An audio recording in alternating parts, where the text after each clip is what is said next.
Novel ini bercerita tentang kisah percintaan yang dibalut dalam ajaran-ajaran Islaminya yang sangat kental.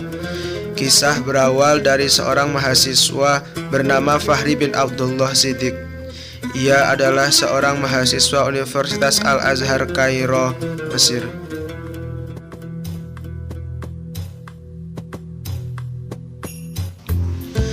Di Mesir, Fahri tinggal bersama dengan keempat temannya yang juga berasal dari Indonesia. Mereka tinggal di apartemen sederhana. Mereka mempunyai tetangga yang sangat baik dan akrab dengan mereka, yaitu keluarga Tuan Boutros. Tuan Boutros mempunyai istri bernama Madam Nahed dan dua orang anak mereka, Maria dan Yusuf. Keluarga Tuan Boutros adalah keluarga Kristen Koptik yang sangat taat. Putri sulung mereka, yakni yang bernama Maria, ia adalah gadis yang unik. Ia seorang Kristen Koptik, namun ia suka pada Al-Quran. Ia bahkan hafal beberapa ayat Al-Quran, diantaranya adalah surat Maryam, sebuah surat yang membuat dirinya merasa bangga.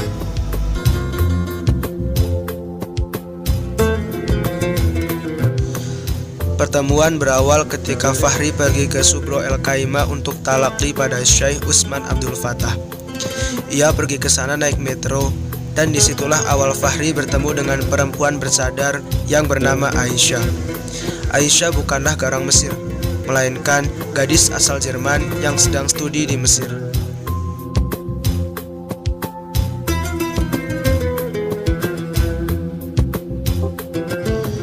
Selain mempunyai tetangga yang baik, Fahri juga mempunyai tetangga yang sangat galak dan kasar. Kepala keluarga itu bernama Bahadur. Bahadur mempunyai istri bernama Madam Syaimah dan putri bungsunya, Noura. Bahadur selalu bersikap kasar dengan Noura. Malam itu, Fahri ingin menolong Noura yang sedang jadi bulan-bulanan oleh Bahadur. Tapi Fahri tidak bisa menolongnya. Lalu dia meminta bantuan Maria. Akhirnya Maria mau menolong Noura. Fahri berempati penuh dengan Noura dan ingin menolongnya. Sayang, hanya empati saja, tidak lebih.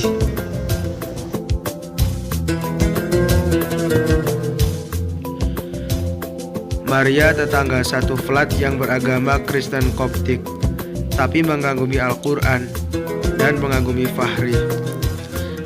Kekaguman yang berubah menjadi sebuah rasa cinta. Sayang, cinta Maria hanya tercurah dalam diari saja.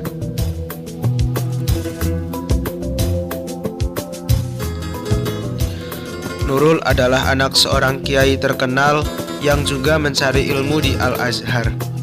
Sebenarnya, Fahri menaruh hati pada gadis itu. Sayang, rasa mindernya yang hanya anak keturunan petani membuatnya tidak pernah mengungkapkan perasaannya pada Nurul. Padahal Nurul juga menaruh hati pada Fahri, tapi Nurul juga tidak sanggup mengungkapkan perasaannya kepada Fahri.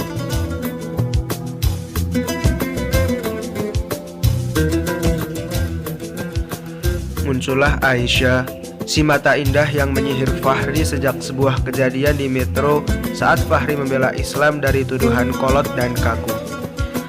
Aisyah jatuh cinta pada Fahri, dan juga Fahri tidak bisa membohongi hatinya.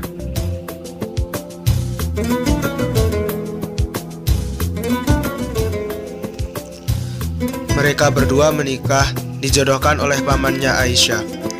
Mereka hidup bahagia. Beberapa bulan kemudian, Aisyah dinyatakan mengandung. Tak lama kemudian, Fahri dapat kabar kalau Maria koma.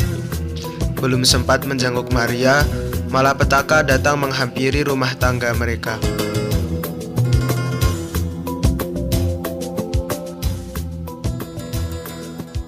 Noura menuduh Fahri telah memperkosanya. Semua orang tahu bahwa itu adalah fitnah. Fahri diseret dan dimasukkan ke penjara. Kuncinya semua ini adalah Maria yang sedang koma. Dia mengetahui bagaimana kejadian yang sebenarnya. Keluarga Boutros mendatangi Fahri di penjara. Mereka berniat mengunjungi Fahri dan juga ingin meminta bantuan kepada Fahri untuk menyadarkan Maria dari komanya. Dengan merekam suara Fahri dan nantinya akan didengarkan kepada Maria. Kata dokter, hanya orang yang dicintai Maria yang dapat menyembuhkannya.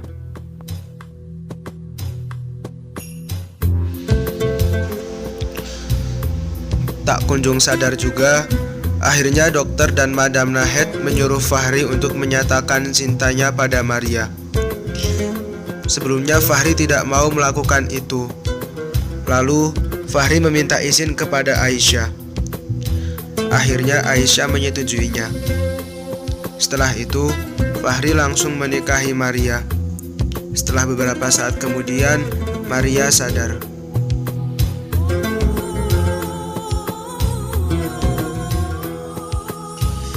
Sidang penentuan tiba. Di akhir persidangan, Maria hadir. Dia mengatakan apa yang sebenarnya terjadi pada malam itu. Setelah mengatakan itu semua, Maria pingsan dan langsung dilarikan ke rumah sakit. Fahri memenangkan sidang tersebut dan Bahadur dimasukkan ke penjara.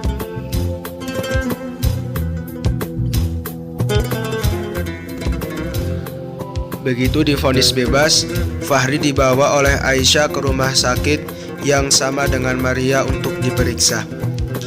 Sejak selesai dari persidangan itu, Maria belum sadarkan diri juga. Beberapa saat kemudian, Aisyah mendengar Maria mengigau kalau dia ingin masuk surga, tapi tidak diperbolehkan.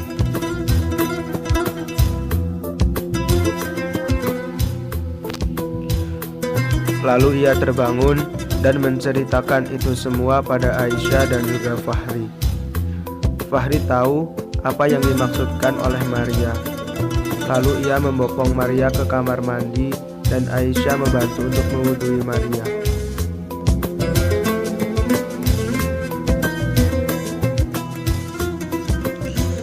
Selesai itu, Maria kembali dibaringkan di atas kasur seperti semula. Lalu dengan suara lirih yang keluar dari relung jiwa, ia melafalkan syahadat. Tak lama kemudian, kedua matanya tertutup rapat dan akhirnya Maria meninggal dunia.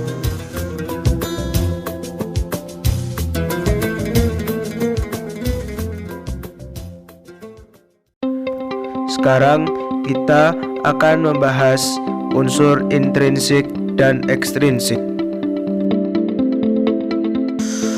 Unsur intrinsik novel Ayat-Ayat Cinta. A. Tema. Tema yang diangkat dari novel Ayat-Ayat Cinta mengisahkan tentang kehidupan sosial mahasiswa Al-Azhar dan pendidikan dakwah, yaitu perjuangan Fahri dalam menuntut ilmu di Kairo, Mesir. B. Tokoh. Fahri. Hei Fahri, panas-panas begini kau mau kemana? Halaman 22. Maria. Maria gadis yang unik, ia seorang Kristen Koptik. Halaman 23. Noura. Namanya Noura, nama yang indah dan cantik. Halaman 73. Aisyah. Aisyah melihat jam tangannya. Halaman 94.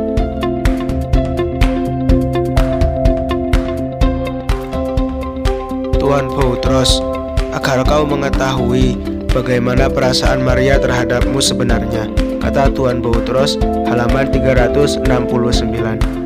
Madam Nahed. Nyawa Maria ada di tanganmu, ucap Madam Nahed dengan halaman 375. Syekh Ahmad. Usai sholat, aku menyalami Syekh Ahmad. Halaman 30. Rudi keluar kamarnya dengan ceria. Halaman 59. Saiful. Kalau ini usul yang sulit ditolak, sahut Saiful. Halaman 70. Hamdi. Beli juga Tamar Hindia, sahut Hamdi. Halaman 70. Syekh Utsman. Pertanyaan Syekh Utsman, maksud Syekh Utsman bagaimana? Nurul sendiri bagaimana? Halaman 228. Yosef. Dia tidak bisa lepas untuk memikirkan dirimu sampai akhirnya jatuh sakit. Yosef meneteskan air mata. Halaman 342. Magdi.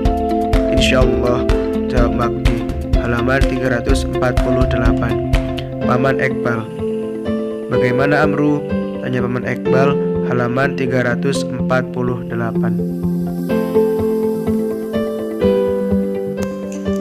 C. Penokohan. 1. Fahri. Peduli. Aku merasa Noura seperti adik kandungku sendiri, tapi aku merasakan apa yang Noura rasakan. Halaman 136. 2. Maria. Kritis. Fahri, aku geli sekali mendengar perkataan Dr. Sorbonne itu. Dia orang Arab, juga Muslim, tapi bagaimana bisa mengatakan hal yang stupid begitu? Aku saja yang Koptik bisa merasakan betapa indahnya Al-Quran dengan alif lam mim. Halaman 26. 3. Aisyah. Penurut. Aisyah, temani Maria dan ceritakan padanya semua orang yang sedang kau alami. Insya Allah, aku akan melakukan tugasku dengan baik. Halaman 382. 4. Noura. Penakut. Mereka menanyakan padaku siapa yang telah menghamiliku. Aku tak mau berterus terang bahwa Bahadur yang telah menghamiliku dengan memperkosaku. Akhirnya aku berbohong pada mereka yang menghamiliku adalah Fahri, sebab aku sangat mencintai Fahri dengan harapan Fahri mau nanti menikahiku. 5. Tuan Boutros. Kalem. Tuan Boutros menggerutu giginya, tapi mukanya tetap tenang memandang ke depan. Halaman 125. 6. Madam Nahed. Penyayang. Tolonglah, aku tak mau kehilangan Maria. Halaman 366. D. Sudut pandang. Sudut pandang yang digunakan pengarang adalah sudut pandang orang pertama. Hal tersebut dapat dilihat dari bagaimana cara pengisahannya yang menggunakan kata aku dalam novel tersebut. E. Latar atau setting. Latar tempat. 1. Kampus Universitas Al-Azhar Kairo, Mesir. Tengah hari ini, kota Kairo seakan membara. Matahari berpijar di tengah petala langit, seumpama lidah api yang menculur dan menjilat-jilat bumi. Tanah dan pasir seakan menguapkan bau neraka. Hembusan angin Sahara disertai debu yang bergulung-gulung menambah panas udara semakin tinggi dari detik ke detik. Penduduknya banyak yang berlindung dalam flat yang ada dalam apartemen-apartemen berbentuk kubus dengan pintu, jendela, dan tirai tertutup rapat. Ayat-ayat Cinta 2005, halaman 15.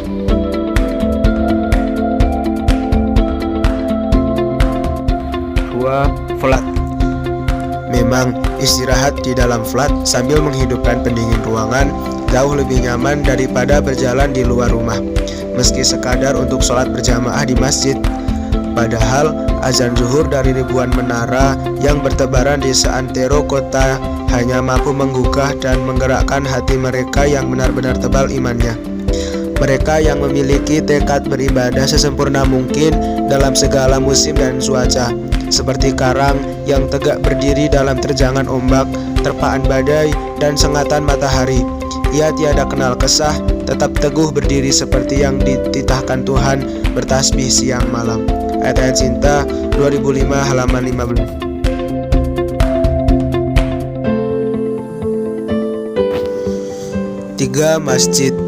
Panggilan iqomat terdengar bersahut-sahutan. Panggilan mulia itu terdengar sangat menenteramkan hati.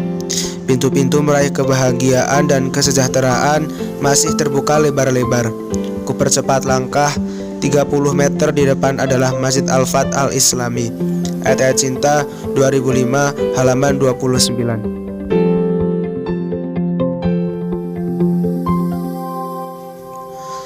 4. Rumah sakit. Menjelang maghrib, Dr. Ramzi Syakir memberitahu setelah melihat hasil foto CT scan kepalaku. Aku harus dioperasi. Ada gumpalan darah beku yang harus dikeluarkan. Ayat-ayat Cinta 2005, halaman 45. 5. Restoran. Akhirnya Tuan Woutros memarkir mobilnya di halaman sebuah restoran mewah, Cleopatra Restaurant namanya, terletak di pinggir sungai Nil, bersebelahan dengan Good Shot dan Maadia Club. Ayat-ayat Cinta 25 halaman 285.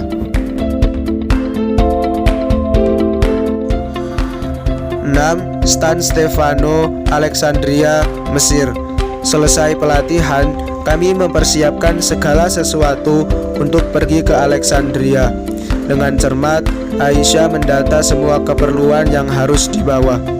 Ayat-ayat Cinta 2005 halaman 293.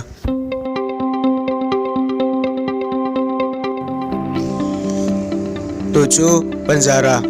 Aku dibawa ke markas polisi Abaska, diseret seperti anjing kurap, lalu diinterogasi habis-habisan, dibentak-bentak, dimaki-maki, dan disumpah serapahi dengan kata-kata kotor.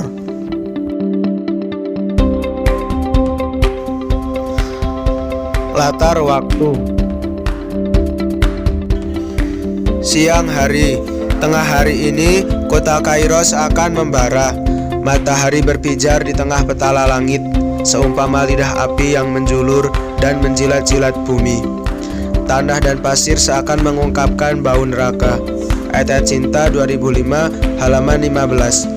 Terbukti bahwa waktu berlangsungnya terjadi pada siang hari, yaitu terlihat dari kata tengah hari ini. Kata tengah hari ini membuktikan bahwa telah menunjuk waktu siang hari. Latar suasana: 1. Menyedihkan. Ia tetap tersenyum, menatapku tiada berkedip. Perlahan, pandangan matanya meredup. Tak lama kemudian, kedua matanya yang bening itu tertutup rapat. Kuperiksa nafasnya telah tiada. Nadinya tiada lagi denyutnya. Dan jantungnya tiada lagi terdengar detaknya. Aku tak kuasa menahan derasnya lelahan air mata. Aisyah juga. Innalillahi wa inna ilaihi raji'un.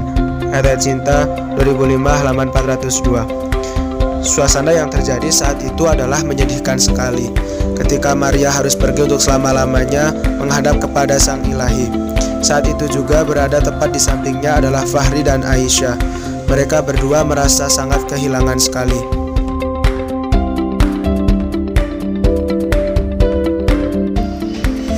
2. Menyenangkan.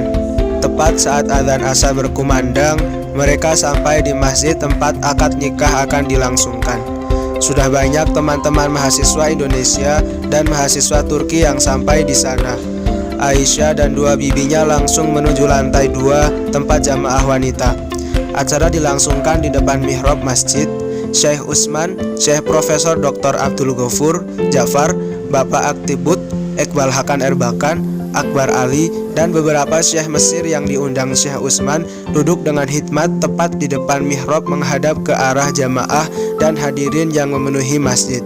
Ayat-ayat Cinta 2005 halaman 375. Suasana menjadi sangat menyenangkan ketika Aisyah dan Fahri sedang melangsungkan pernikahan di sebuah masjid. Betapa senangnya mereka berdua beserta para kerabat dekatnya.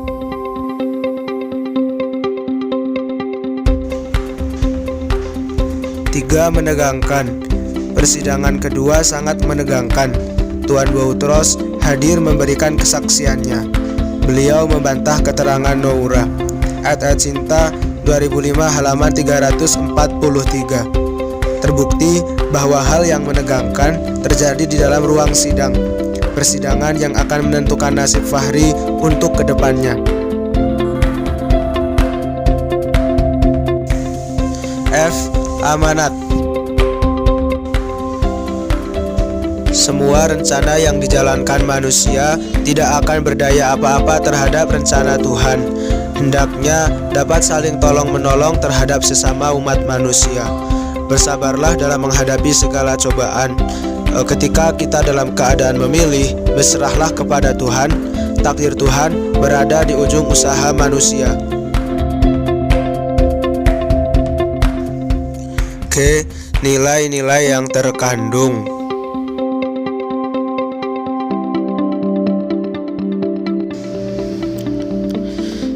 Nilai sosial. Hidup di negeri orang harus saling membantu dan melengkapi. Halaman 65. Nilai keagamaan. Tidakkah kalian dengar sabda Nabi? Barang siapa yang menyakiti ahli dhimmi, maka aku akan ... Halaman 50. Nilai pendidikan. Kita mengamalkan hadis Nabi, tahadu tahabbu, seringlah kalian memberi hadiah. Halaman 112. Nilai kemanusiaan. Aku paling tidak tahan mendengar perempuan menangis. Halaman 74. Nilai budaya. Orang Mesir memang suka berbicara. Kalau sudah bicara, ia merasa benar sendiri. Halaman 36.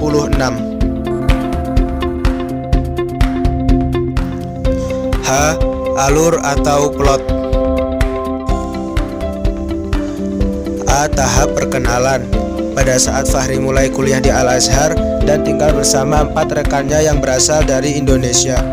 B. Tahap pertikaian. Di saat malam hari, ada gadis yang disiksa. Gadis itu adalah Noura. C. Tahap klimaks. Saat Fahri dipenjara dan disiksa karena dituduh menghamili Noura. D. Tahap peleraian.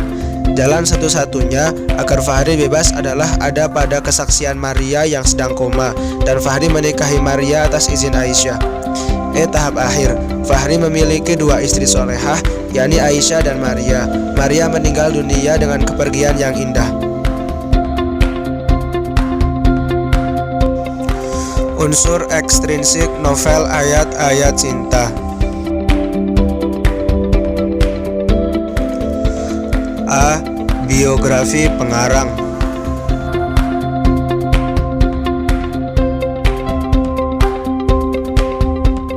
Habibur Rahman El-Shirazi lahir di Semarang pada hari Kamis 30 September 1976.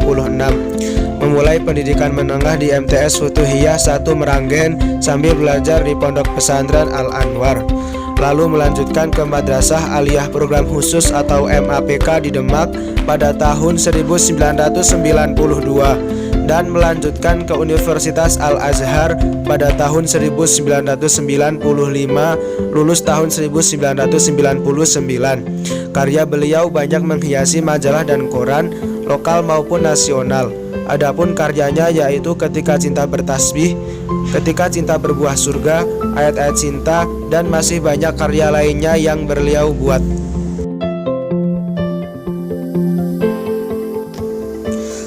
B. Keadaan sosial budaya.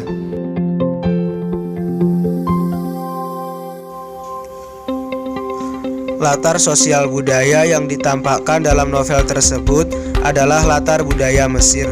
Hal ini dikarenakan latar yang beliau buat dari novel tersebut berada di Mesir, sehingga budayanya pun budaya Mesir, seperti bangsa Mesir yang ramah tamah.